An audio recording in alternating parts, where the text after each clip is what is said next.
Waalaikumsalam Waalaikumsalam warahmatullahi wabarakatuh. Alhamdulillahilladzi an'ama bi ni'mati yaumil hasanah wassalatu wassalamu ala asyrofil mursalin wa ala alihi washabihi ajmain amma ba'd. Ibu dan Bapak peserta latsar yang dirahmati oleh Allah Subhanahu wa taala. Ini muslim semua nggih? Ada yang non? Muslim semua nggih? Mari kita awali dengan bacaan basmalah bersama-sama. Bismillahirrahmanirrahim.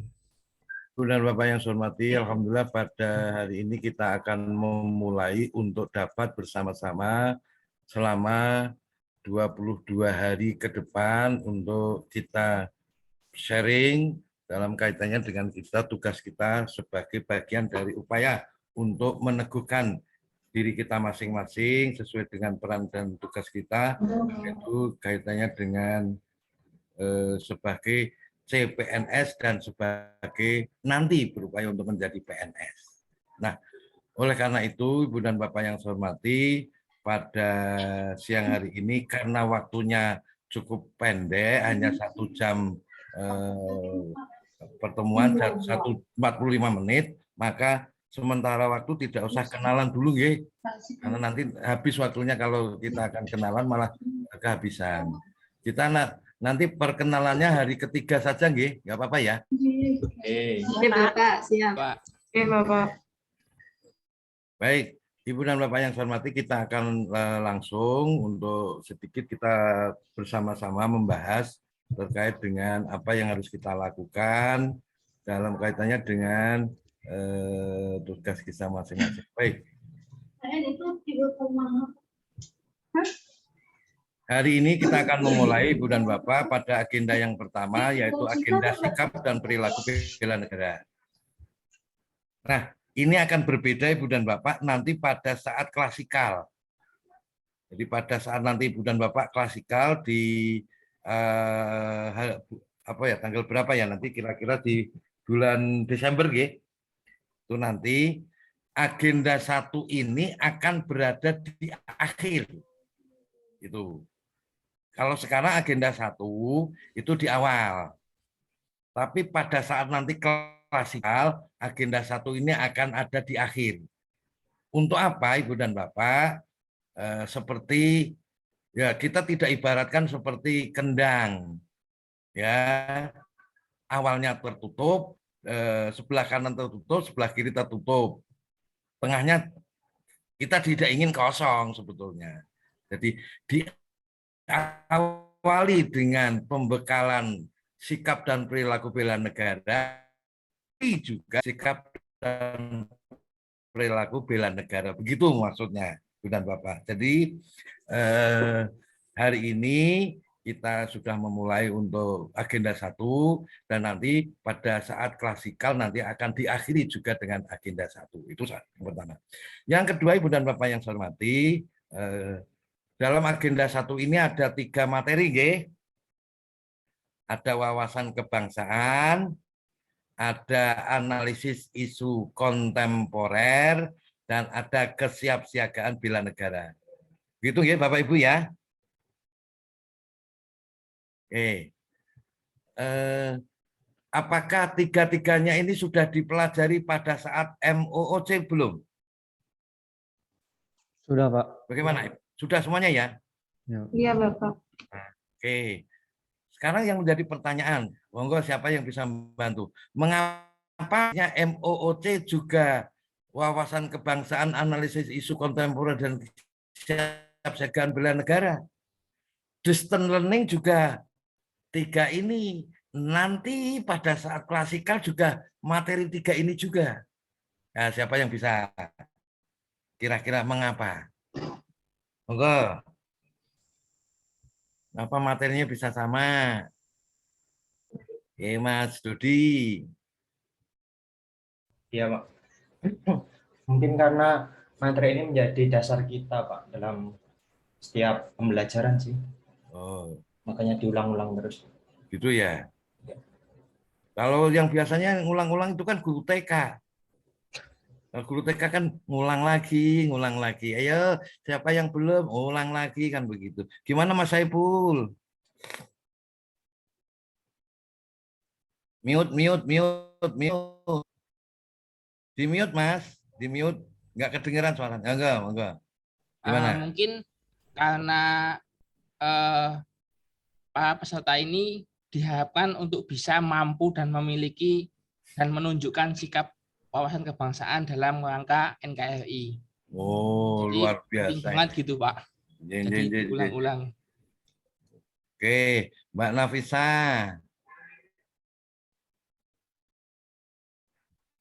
Iya, kedengaran Bapak nggih? Oke. Iya. Karena untuk membentuk karakter bangsa, terutama kita kan abdi negara ya Pak ya, CPNS dan calon PNS. Jadi untuk mendapatkan untuk agar kita memiliki karakter kebangsaan bela negara, maka harus ada pembelajaran yang terus-menerus. Jadi untuk membentuk karakter itu kan tidak cukup dikenalkan sekali, jadi harus terus-menerus 2 kali, 3 kali, bahkan di luar itu kita juga harus belajar tentang wawasan kebangsaan dan bela negara ini. Itu Pak. Iya, makasih Mbak Ukti. Gimana Mbak Ukti? Oh, mute. Di mute. Oke, sudah kedengaran Bapak? Sudah. Oke, kalau menurut saya untuk mencapai tujuan bersama itu perlu pilar-pilar kebangsaan. Terus? Ya, sudah. Sudah gitu aja. Ya oke, nggak apa-apa. Oke, ini Pak Solihin, Bu Nima, Pak Nafi, ini Ya, balik lagi Mbak, otomatis. ya, Mbak, saya juga balik lagi. sebentar ya, saya ulang dari awal aja.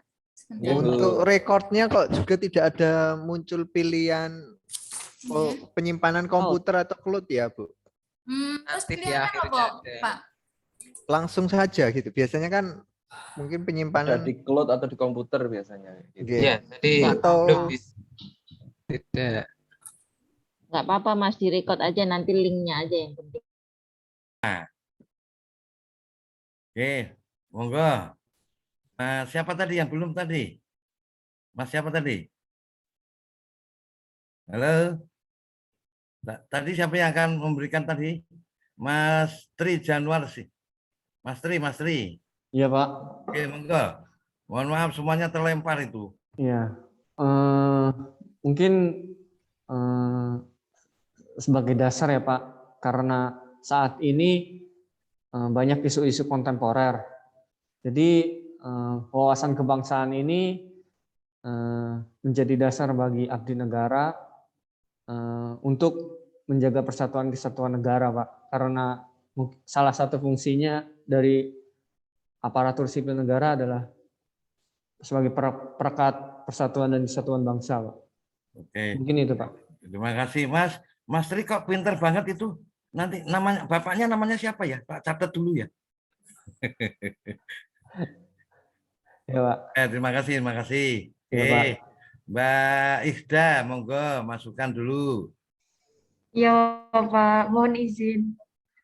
Karena ini sebagai bentuk kewajiban kita Bapak, sebagai kewajiban tuntunan kita juga dari agama, kita harus membela negara, juga tuntunan juga dari sebagai kewajiban kita sebagai warga negara Indonesia juga.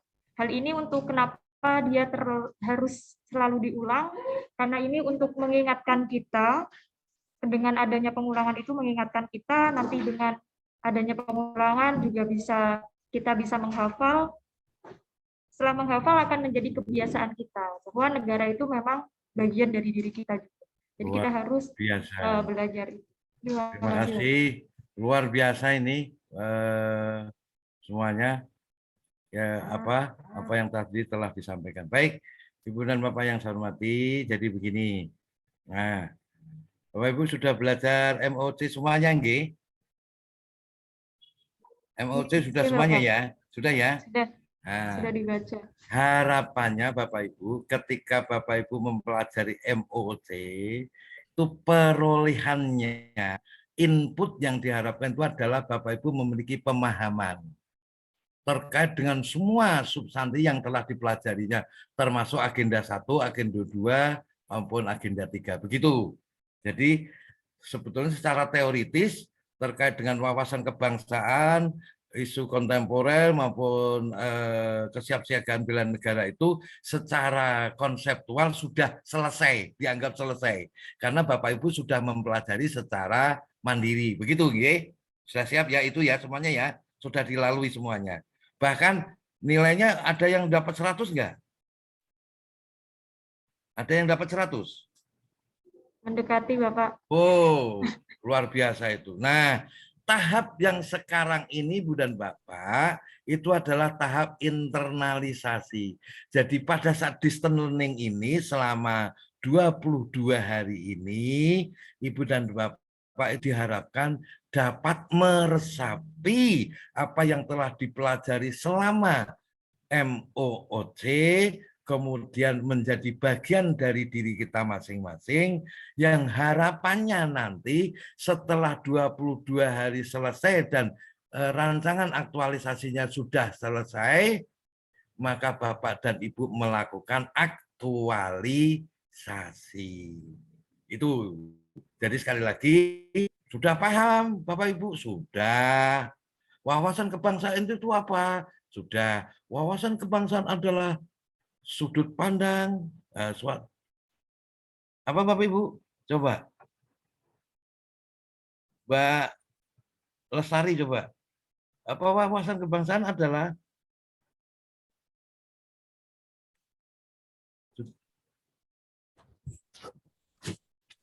wawasan untuk membela negara Kesatuan Republik Indonesia.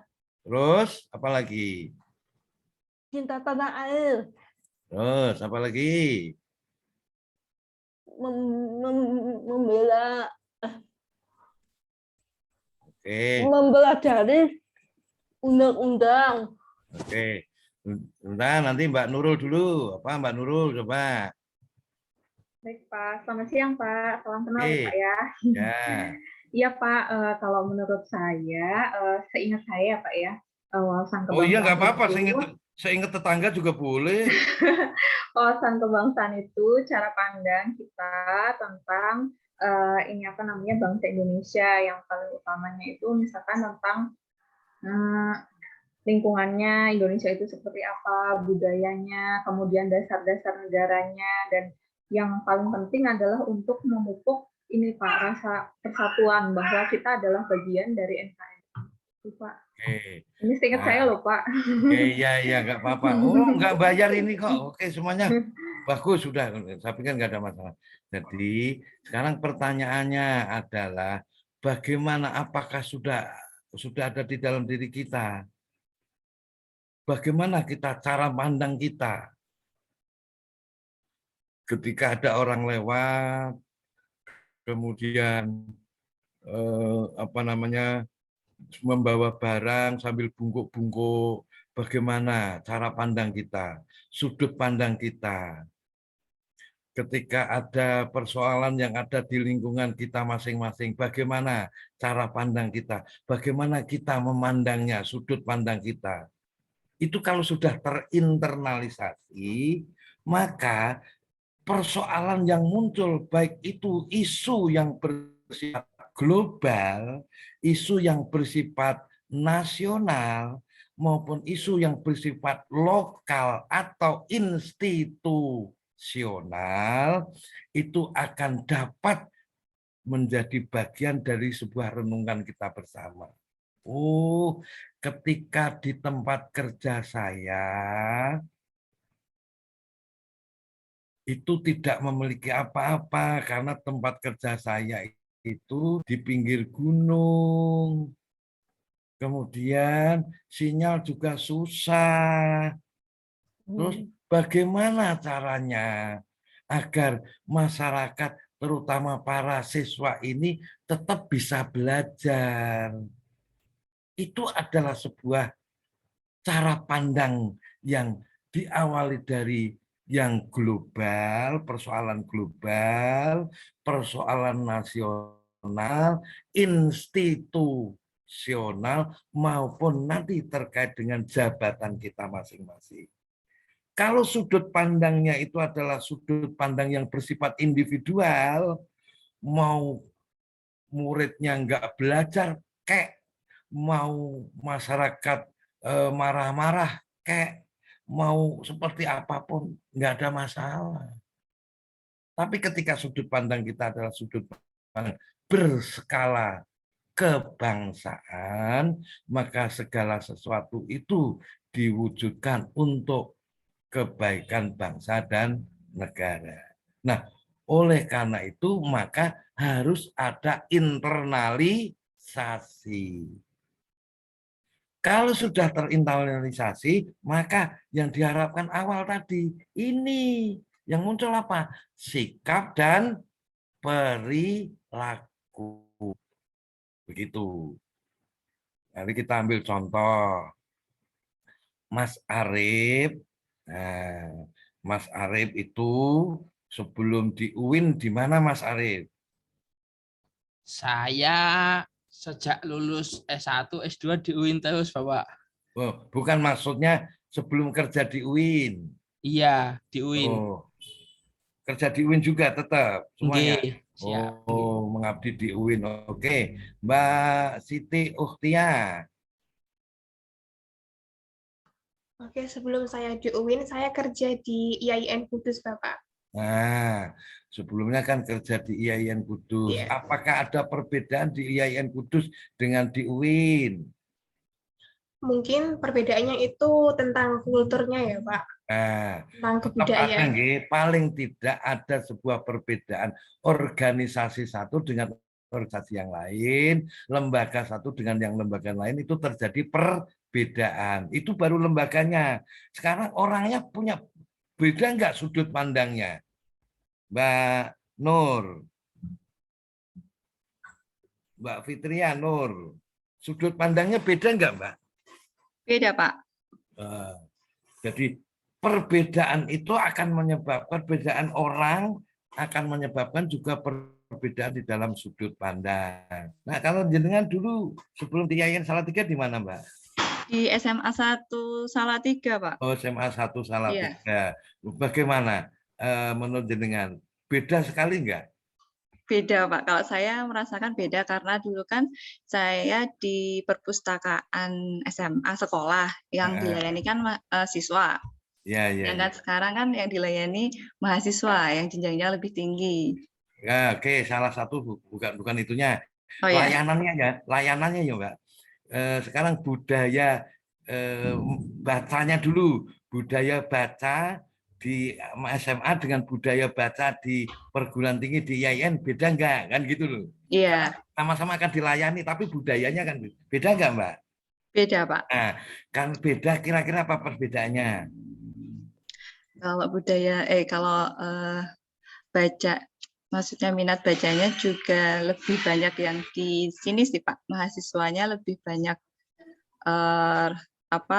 mencari referensi-referensi itu. Oke, pertanyaannya sekarang, andai kata jenengan akan cuek, nah gitu, kira-kira di SMA seperti apa? Oh, tidak ada yang masuk perpustakaan pun nggak ada masalah ya? Masalah sih, Pak, tetap.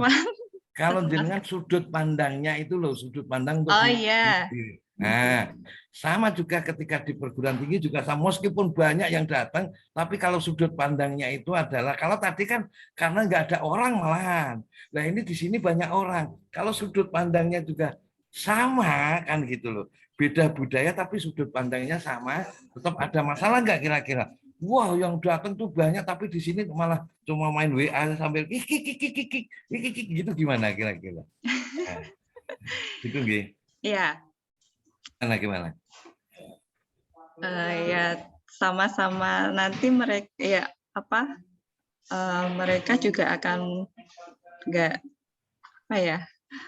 menjudge kita pelayanannya kok enggak. Kira-kira gara-gara perpustakaan itu kemudian gara-gara layanan perpustakaan yang bermasalah, kira-kira mempengaruhi IAIN enggak? Iya, Pak. Nah, sekarang kalau IAIN itu terpengaruh, muncul persoalan karena perpustakaan, layanan, akan mempengaruhi image masyarakat enggak? Iya, Pak. Mungkinkah karena gara-gara tadi menyebabkan mahasiswanya menjadi kurang? Mungkin, Pak. Kalau itu terjadi sampai bermasalah besar itu, kemudian mahasiswanya sampai habis gitu, bisa nggak itu kira-kira? Bisa, Pak. Bisa juga ya? Bisa, iya. Oke, mari kita lihat. Oleh karena itu, Ibu dan Bapak yang saya hormati, yang menjadi persoalan sekarang adalah bagaimana kita membangun sikap dan perilaku ini. Bahwa semuanya dengan wawasan kebangsaan, dengan isu-isu kontemporer, kemudian dengan kesiapsiagaan bela negara itu adalah kita memiliki sikap dan perilaku. Sikap dan perilaku semuanya adalah untuk membela negara. Mari kita lihat sejenak Ibu dan Bapak. Kita ke sini. Nah, coba lihat sejenak. Bagaimana menurut pandangan Bapak Ibu kerja di tempat kerja Bapak Ibu, andai kata seperti ini. Kalau di perusahaan kira-kira terjadi bangkrut. Nah, ini bangkrut Bapak Ibu, ini juga bangkrut, ini bangkrut semua ini. Tiga-tiganya ini, empat-empatnya ini bangkrut semua. Nah, andai kata ini terjadi seperti itu, dampaknya ke kita sangat besar atau enggak kira-kira? Besar, Pak. Besar ya? Oke. Padahal salah satu penyebabnya bisa jadi ini kan karena layanan kita. Nah, kalau ini perusahaan, tentu persoalannya akan muncul adalah terkait dampaknya terhadap perusahaan itu sendiri. Paling banter terhadap tenaga kerjanya. Tapi bagaimana kalau persoalannya ini yang muncul? Ini tiga negara bangkrut loh ini. Ini contoh. Nah, Bapak Ibu pernah tahu Nokia itu dibuat oleh mana? Finlandia, Pak. Sekarang Bapak Ibu tahu Selandia kondisinya seperti apa? Bapak Ibu tahu, nanti silakan untuk membaca bagaimana Yunani sekarang. Hampir bangkrut semua Bapak Ibu. Gara-gara COVID-19 ini. Nah, salah satunya. Mari kita lihat sejenak. Mungkinkah ada kementerian yang akan hapus? Mungkin nggak? Mungkin, Pak. Mungkin nggak? Mungkin.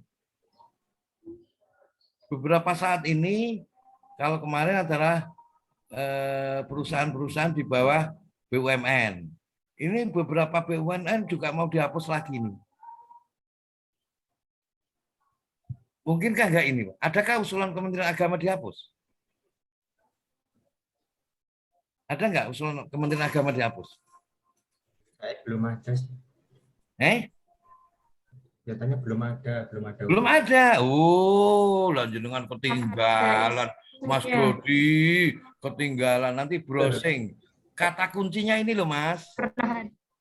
Usulan Kementerian Agama dihapus. Banyak sekali.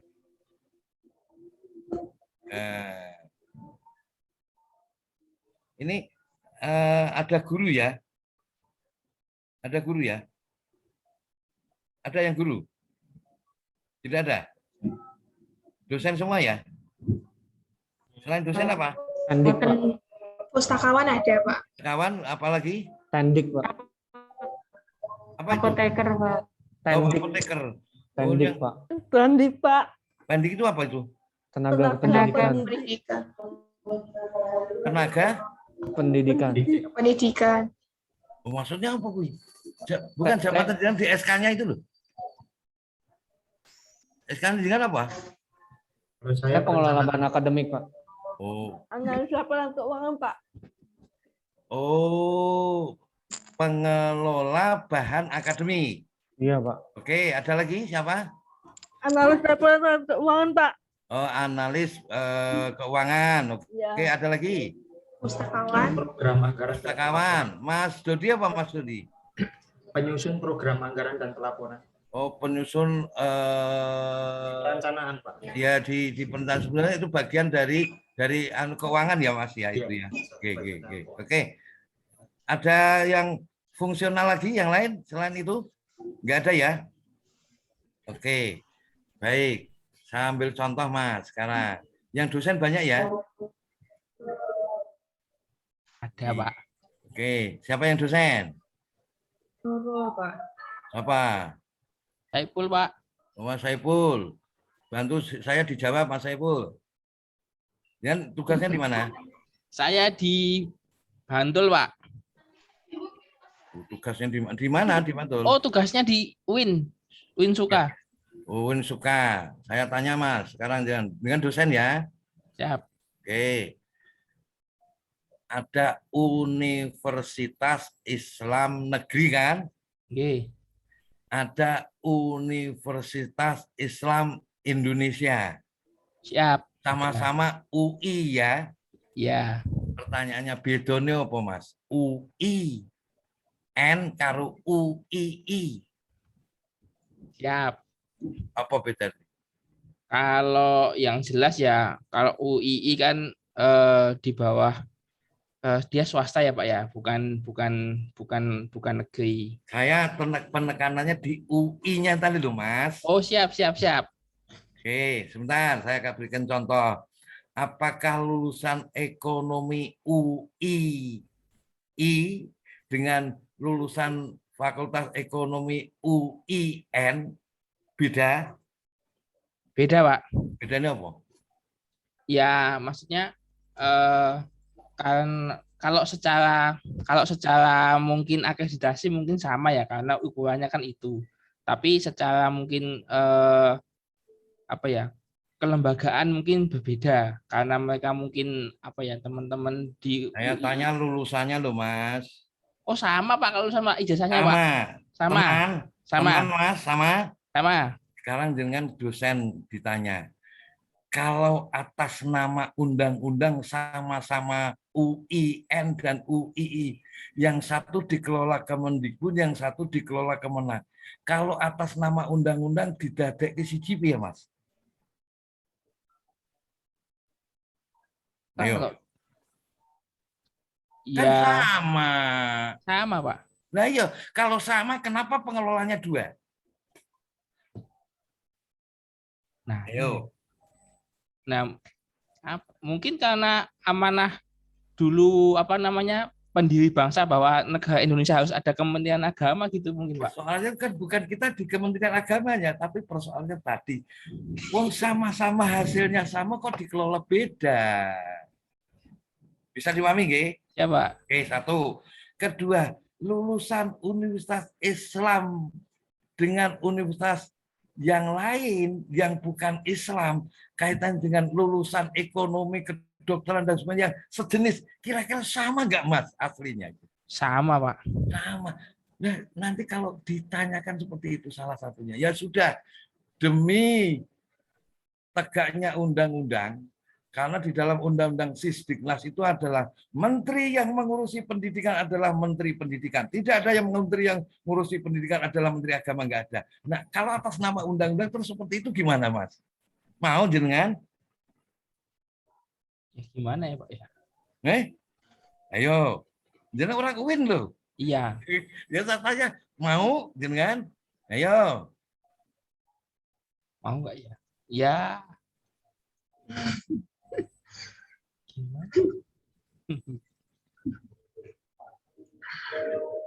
Gimana?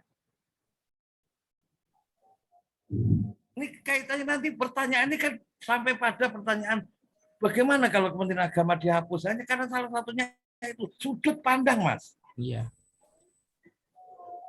Jadi Ibu dan Bapak yang saya hormati, teman-teman dosen terutama yang ada di UIN, hati-hati sekali, betul ya. Nah, Purwokerto kemarin sudah masuk ke UIN karena sudah pelantikan rektornya, sudah masuk UIN. Hati-hati. Apa yang saya sampaikan tadi, atas nama ketika kita sudut pandang kita, salah satunya adalah pengalaman pengadilan agama. Pada saat itu ditanya, bagaimana kalau pengadilan agama itu, kan pengadilan itu masuk di bawah MA, kan begitu. Bagaimana? Oh ya, semuanya setuju, kami masuk ke MA. Hilang akhirnya tuh. Pengadilan agama masuk MA. Nah, sekarang bagaimana kalau IAIN jadi UIN? Sekolah tinggi, IAIN, UIN. Semua pertanyaannya habis dong nanti kehilangan kita. Karena apa? Sudut pandangnya tadi loh, Mas. Ini yang saya masukkan itu loh. Mas, bagaimana, Mas Edwin, sudut pandangnya jenengan? Apa yang saya sampaikan ini? Iya, Pak. Monggo. Kaitannya dengan bagaimana kita memandang di lembaga kita sendiri, terkait dengan tusi kita, yang kemudian apa yang tadi saya sampaikan, apakah menurut jenengan bagaimana? Apakah siap untuk tetap mempertahankan di Kementerian Agama, ataukah akan seandainya suatu kali nanti ada peluang pindah ke Kemendikbud atau Kemenristek atau kemana terserah, itu bagaimana, Mas? Tetap di Kementerian Agama, Pak. Nah, alasannya apa, Mas?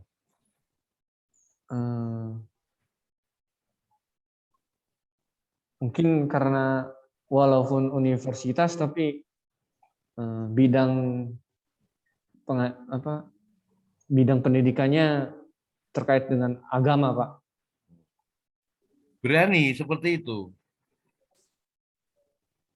Saya berikan sebuah contoh, tapi tidak saya sebutkan, Bu dan Bapak yang saya hormati. Ada sebuah universitas Islam, tapi tidak saya sebutkan.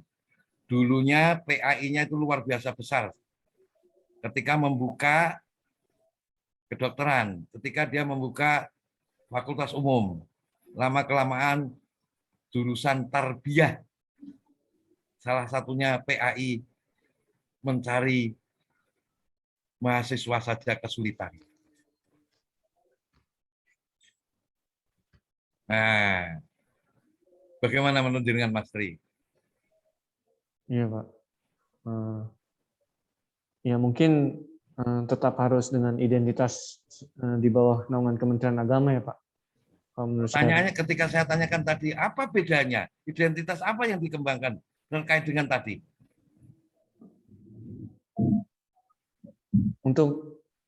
Untuk jurusan-jurusannya dominannya tentang terkait dengan keagamaan, Pak. Jurusan-jurusan. Nah, tadi ketika nanti sudah disurvei seperti yang di Pengadilan Agama tadi, bagaimana kalau UIN ini dikembangkan keagamaan? Oh jangan, keagamaan habis nanti nggak ada masalah. Akhirnya umum semua, agama sedikit. Bagaimana? Mungkin nggak seperti itu, Mas. Ini kaitannya dengan sudut pandang.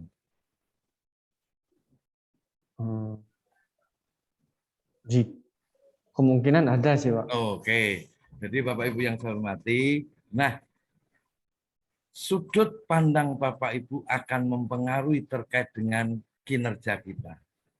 Oleh karena itu Ibu dan Bapak yang saya hormati, ketika Bapak Ibu bersatu padu mengarahkan satker tempat kerja kita masing-masing pada arah bagaimana mencapai sebuah tujuan sesuai dengan visi misi yang sesungguhnya, maka insya Allah itu pelan tapi pasti kita akan berkembang. Tetapi ketika sudut pandang masing-masing pegawai itu memiliki sudut pandang sendiri-sendiri, tidak lagi yang bersifat kelembagaan, maka akan menjadi persoalan besar. Itu salah satunya. Mari kita lihat sejenak. Salah satu yang membedakan adalah di sini adalah terkait dengan culture organization, budaya kerja di lingkungan tempat kerja kita itu sendiri kadang-kala berbeda dengan tempat yang lain yang lebih dibandingkan dengan yang lain. Untuk itu, maka kami sangat berharap Ibu dan Bapak, wawasan kebangsaan sudah Bapak Ibu pelajari, maka bagaimana cara pandangnya itulah yang akan diterapkan. Wawasan kebangsaan yang bersifat global masuk kepada wawasan kebangsaan yang bersifat nasional, masuk kepada wawasan kebangsaan yang bersifat institusional. nasional. Sudut pandang kita. Dari yang besar, kemudian kenegaraan, ke bangsa, kemudian masuk ke institusional kita masing-masing. Termasuk kita kaitannya dengan beberapa hal ini. Mari kita lihat sejenak itu. Nah, Bapak Ibu, mari kita lihat sejenak.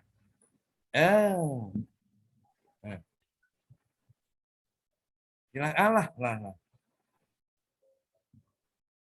Nah. Mbak Nur Istiani, ini berapa Mbak?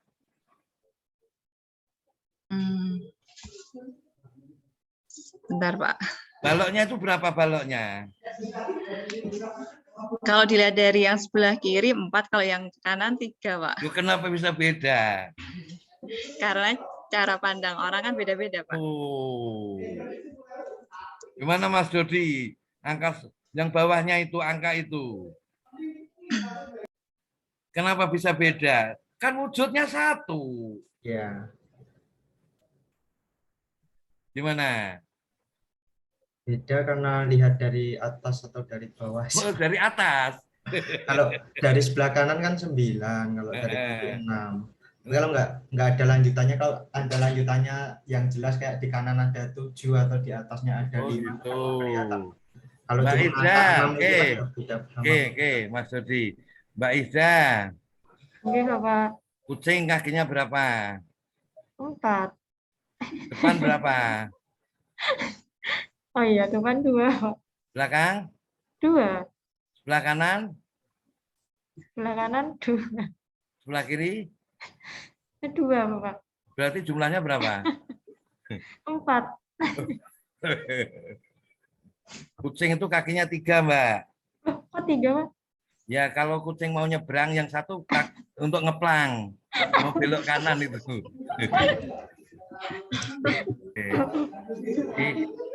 Semuanya bergantung sudut pandang. Sekarang ini kita lihat gambar di bawah ini, Mbak. Yang mana, Pak? Yang cewek? Nah, gantian. Ya. Siapa ini? Mas Saiful. Ini gambar apa yang dominan, Mas? Gambar wajah, Bapak. Menurut jenengan sketsa kan? Wajah. Oh, sketsa wajah. Menurut siapa? Menurut saya. Mas Saiful kan? Ya. Nah, tapi kalau mungkin saja berbeda Mbak Ida, mungkin yang lain, itu akan memungkinkan terjadi perbedaan. Inilah yang salah satu hal yang harus. Nah, ketika pertanyaannya di sini, bagaimanakah kita melihatnya? Ketika wawasan kita itu sudah bersifat nasional, wawasan kita tidak lagi bersifat individual, maka akan berbeda. Mari kita lihat saja. Inilah yang kita harapkan. Dari cara pandang kita itu tidak lagi bersifat individual. Kan gitu. Oke. Baik, Bapak Ibu pernah mendengar ini kisah Libya, pernah Bapak Ibu tahu kisah Libya bagaimana? Penggulingan Gaddafi, Pak. Ya, pada saat Gaddafi masih berkuasa bagaimana? Makmur, Pak. Makmur. Nah, saya ulangi Bapak Ibu yang saya hormati, Libya itu adalah termasuk salah satu negara yang tahun 50-an itu adalah negara termiskin di Afrika. Tapi setelah ditemukannya minyak, maka Libya itu sebelum tahun 2012 itu adalah negara yang dibandingkan dengan Arab, GNP-nya, Gross National Product atau penghasilan masyarakatnya itu lebih tinggi dibandingkan Arab, lebih tinggi dibandingkan Inggris. Nah, sekarang yang menjadi pertanyaan adalah masyarakat di sana kalau GNP-nya tinggi kira-kira termasuk makmur atau tidak, Ibu dan Bapak? Makmur, Pak. Makmur. Tapi ketika di sini sudut pandangnya itu adalah saya adalah orang Sunni, saya adalah orang Syiah, kedua-duanya tidak lagi melihat pada dirinya sebagai bangsa atau nasional, maka yang terjadi, apa yang terjadi?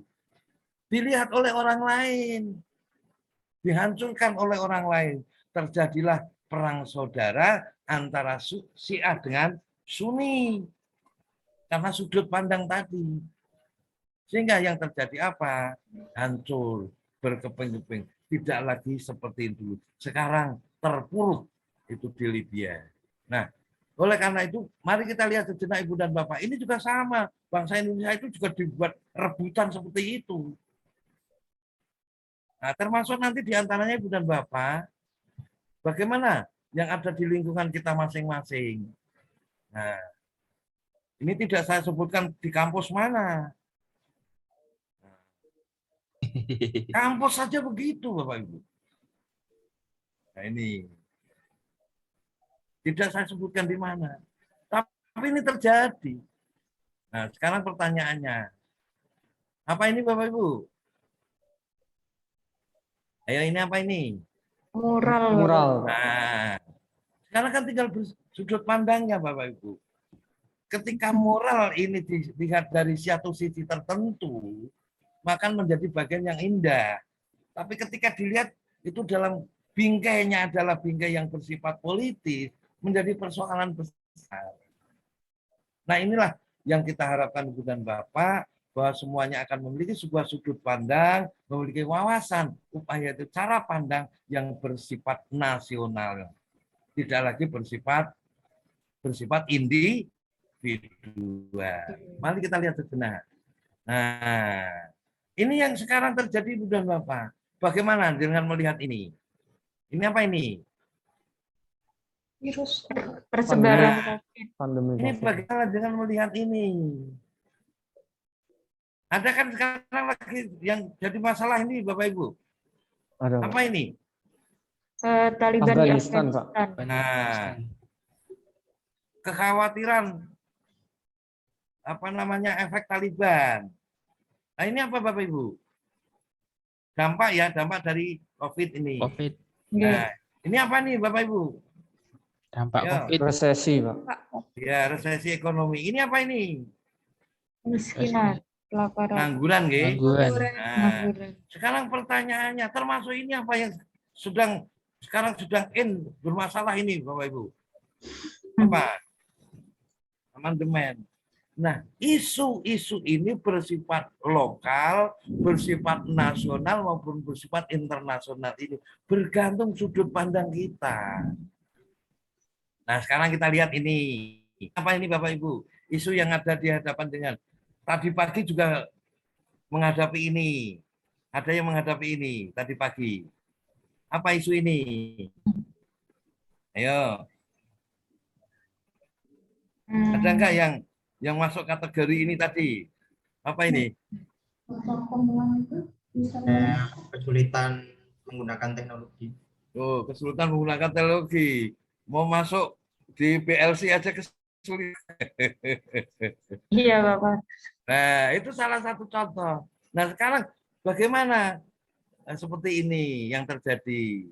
Nah, ini mahasiswanya Mbak Nafis. Ini mahasiswanya Mbak Nafis ini. Nih. Mahasiswanya Mas Edwin ini. Ini bermasalah ini. Gimana Mas? Menurut jenengan ini Mas? Iya, kurangnya sarana prasarana, Pak. Nah, iya. Nah sekarang menurut jenengan seperti apa kalau menghadapi seperti ini? Ditoke wae. Itu gimana? Ayo. Ini tadi ada yang tadi perpustakaan tadi, ini salah satu contoh. Ini bagian dari sebuah layanan. Wow, coba perhatikan baik-baik. Nah, sekarang semuanya bergantung dari kita. Apakah isu-isu seperti ini itu menarik perhatian kita atau tidak? Kan bergantung itu. Jadi sekali lagi isu-isu yang ada di tempat kerja Ibu dan Bapak Itu menarik perhatian Ibu dan Bapak atau tidak? Nah, ketika sudut pandang Ibu dan Bapak bersifat global tadi, nasional, kemudian masuk pada institusional, tentu Bapak Ibu memperhatikan apa yang ada di lingkungan kerja Bapak Ibu, termasuk diantaranya yang mengatasi seperti ini. Nah, inilah salah satu contoh. Oleh karena itu, oke, ini untuk checking Bapak Ibu ya. Ini apa Bapak Ibu? Telur. Ini? Wortel. Ini? Kopi. Oke. Coba siapa yang milih telur, siapa yang milih wortel, siapa yang milih kopi. Ayo, dipilih dulu, nanti baru saya sebutkan. Udah belum? Sudah ada pilihan? Oke. Siapa yang milih telur?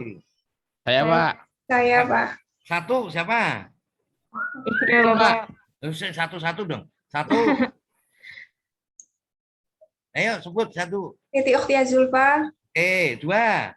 Saiful, Pak. Alah, jangan jawab bareng. Dua, ayo. Dua sama. Ihda, Bapak. Nah, tiga. Saiful, Pak. Empat. Cuma tiga? Telur ada tiga?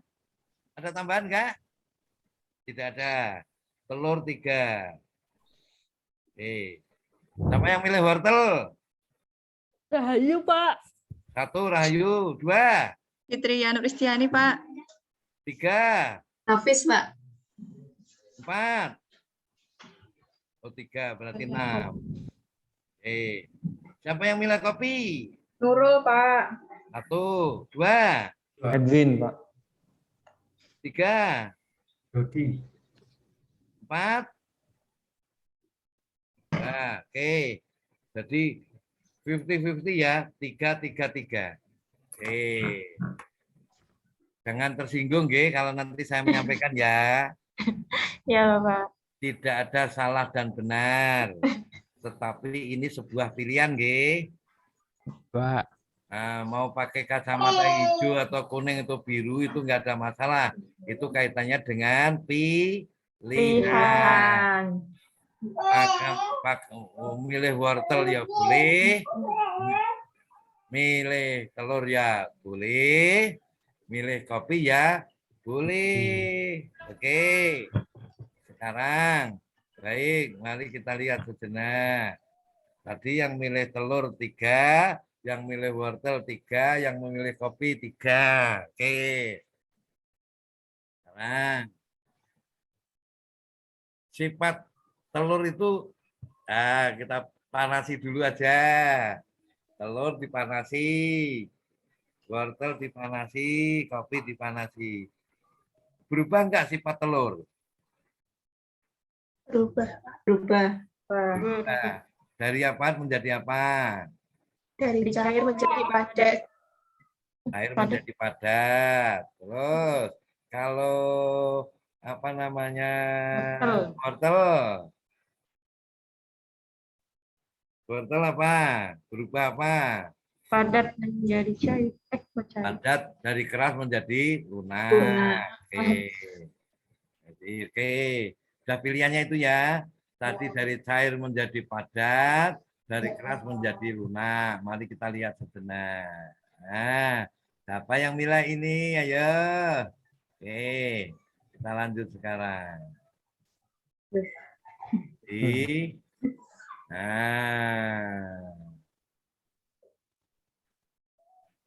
Saya ulangi, ini telur direbus.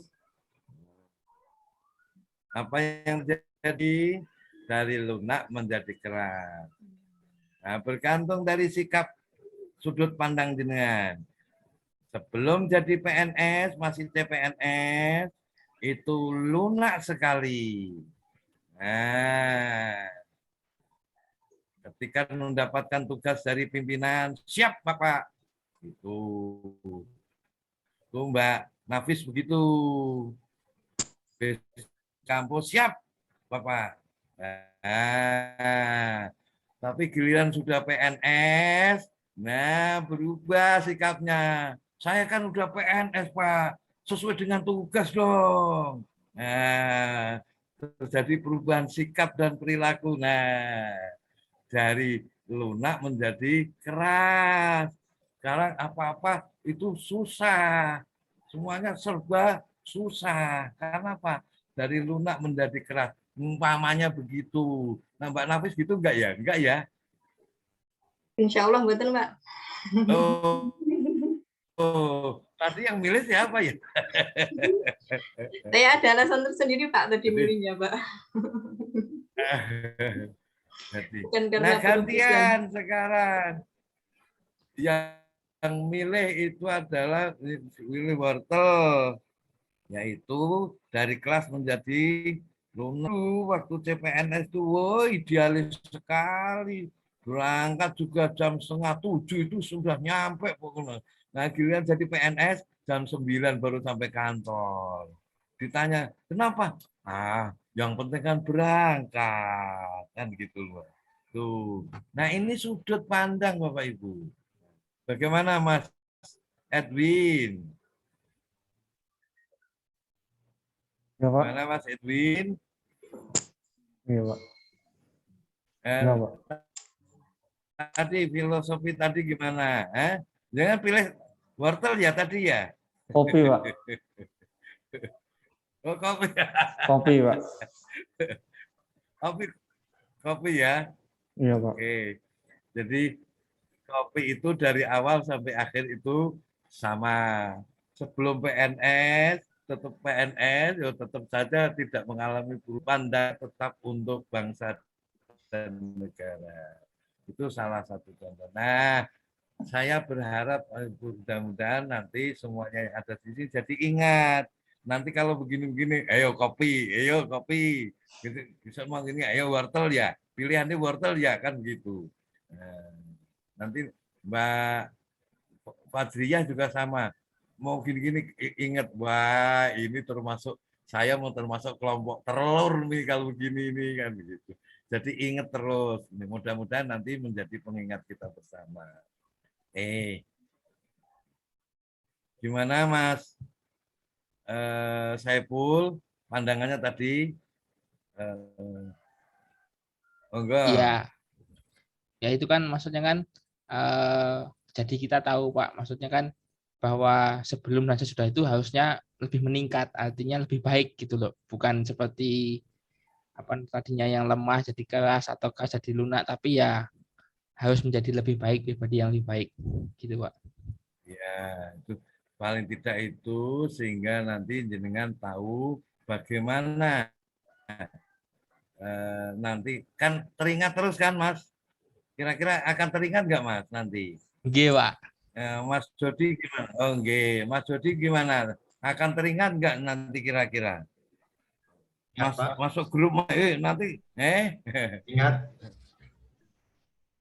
Oke. Jadi ini salah satu hal yang menjadi bagaimana kita akan membentuk diri kita. Nah, Ibu dan Bapak yang saya hormati, mari kita lihat sejenak ini. Yaitu solusi. Mari kita lihat sejenak. Tadi yang terjadi, kita banyak persoalan-persoalan. Ini salah satu upaya Bapak Ibu. Ada digitalisasi materi ajar, ada digitalisasi data, ada pembelajaran kelas online yang solutif, ada apa namanya di sini e-office dan sebagainya. Itu adalah ketika kita melihat persoalan yang ada di lingkungan kita masing-masing, kita memiliki sebuah upaya solusi. Nah, sekarang pertanyaannya adalah, hari ini kita sudah memulai pembelajaran, sudah diarahkan bagaimana sudut pandang kita, maka besok pagi Ibu dan Bapak harus berupaya agar kiranya Bapak Ibu punya kesiapsiagaan. Kesiapsiagaan. Salah satunya adalah diawali Ibu dan Bapak memiliki kemampuan untuk melakukan analisis. besok pagi mulai Ibu dan Bapak melakukan analisis terkait dengan jabatan dan lingkungan kerja kita masing-masing. Kalau guru, dosen, jelas terkait dengan lingkungan pendidikan, maka dapat melakukan upaya analisisnya berdasarkan pada unsur-unsur pendidikan. Unsur-unsur pendidikan seperti tenaga pengajar, seperti siswa atau mahasiswa, bahan ajar, media pembelajaran, kemudian ada lagi Bapak Ibu, ayo, unsur pendidikan itu apa? Terdiri apa? Pelayanan Bapak Ibu? mahasiswa. Kurikulum. Itu dapat Bapak Ibu lakukan analisis. Ketika nanti mendapatkan perintah untuk melakukan analisis, maka diambil dulu isu-isu yang ada di lingkungan kita. Kalau pendidikan seperti tadi, isu tentang murid, isu tentang dosen, isu tentang media pembelajaran, isu kaitannya dengan bahan ajar, isu kaitannya dengan sarana prasarana. Itu diangkat satu persatu menjadi gambaran bagaimana isu yang ada di lingkungan tempat kerja. Kaitannya dengan perpustakaan yang diangkat isunya bagaimana Pak? Unsur-unsur yang terkait dengan penyelenggaraan layanan perpustakaan itu ada mahasiswa, ada siswa, ada dosen, ada guru, ada layanan, ada sarana. Mana yang bermasalah? Munculkan satu persatu. Sehingga semuanya akan menunjukkan, oh dari semuanya itu baru diambil satu nanti. Akan menjadi sebuah upaya untuk bagaimana kita melakukan aktualisasi. Nah itu. Sehingga nanti Ibu dan Bapak dapat melakukan upaya salah satunya perbaikan terhadap apa yang ada di lingkungan kerja kita masing-masing. Jadi inti pertemuan kita pada hari ini, Ibu dan Bapak, kami mengajak kepada Ibu dan Bapak agar memiliki sudut pandang yang dapat membantu lingkungan tempat kerja kita masing-masing dengan melakukan analisis isu-isu yang ada di tempat kerja kita, sehingga kita siap untuk melakukan aktualisasi pada saatnya nanti. Ada pertanyaan? Kalau tidak akan kita tutup pada sore hari ini. Monggo, silakan Bapak Ibu. 5 menit.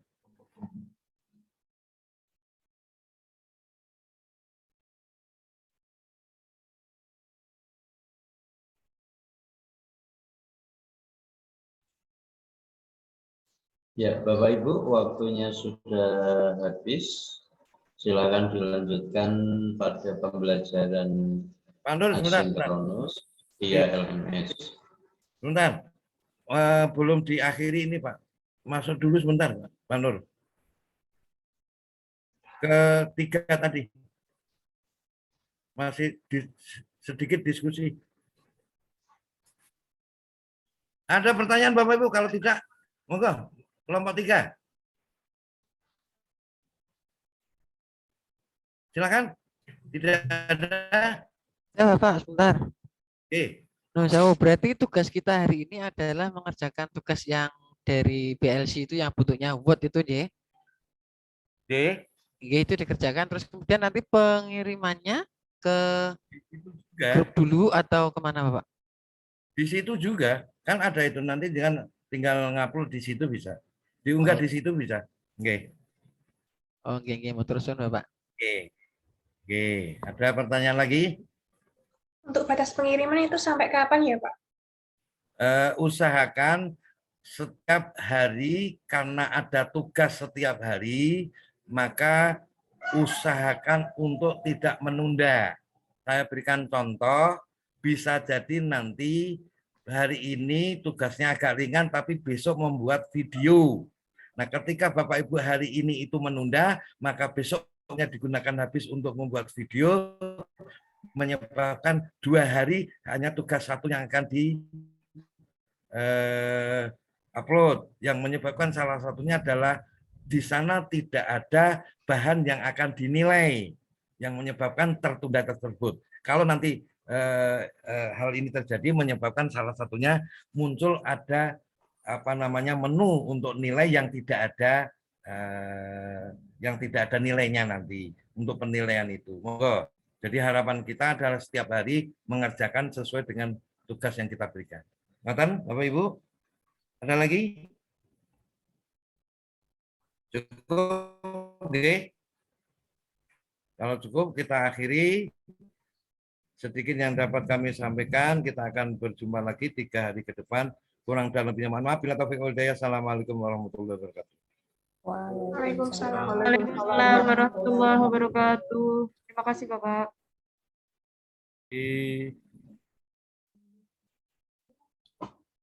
Udah selesai nih kita nih. Atau ada yang lagi ya? Bu Panitia?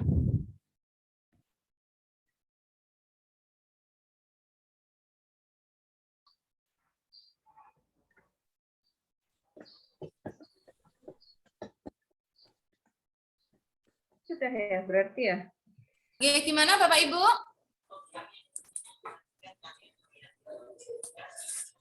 Bu, ini yang kelompok 3 sudah selesai. Ini kita mau arahan selanjutnya gimana ya?